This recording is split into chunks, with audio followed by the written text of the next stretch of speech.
Ty malý pomrdanče, píšu ti z českého Hanče, odpanil jsem tvoje Anče. Nejprve se bránila, u toho mě lehce zranila.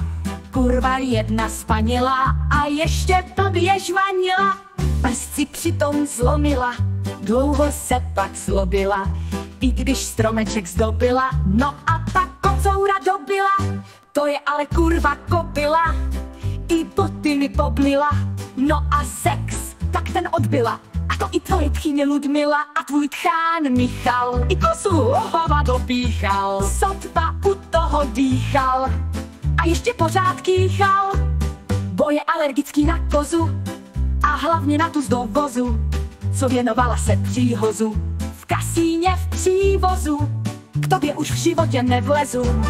Tu ti vracím prsten z herezu a s nimi tvoji sestru Terezu. S touhle pakáží se já nesvezu. Otevřu si vodku, vyzuji si poslední bodku. Z vězení ti posílám fotku, ty zasranej zmetku. Příště si děti hlídej sám, a to ti kurva povídám, že moc dobře tě znám. A modlej se, až tě tu do týdne nepotkám. S pozdravem tvůj švagr, v příkopu máš svůj bagr. A teď dopiju svůj lágr, ahoj Jarda Jágr.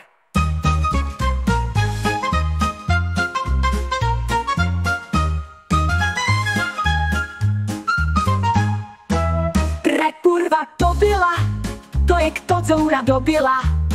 To je ale kurva kobila, i boty mi poblila. No a sex tak ten odbyla, a to i tvoje tchyně Ludmila. A tvůj tchán Michal, i kozu hovado píchal, sotva u toho dýchal. A ještě pořád kýchal, bo je alergický na kozu. A hlavně na tu z dovozu, co věnovala se příhozu. V kasíně v přívozu, k tobě už v životě nevlezu. Tu ti vracím prsten z nerezu a s nimi tvoji sestru Terezu. S touhle pakáží se já nesvezu. Otevřu si vodku, vyzuji si poslední bodku. Z vězení ti posílám fotku, ty zasranej zmetku.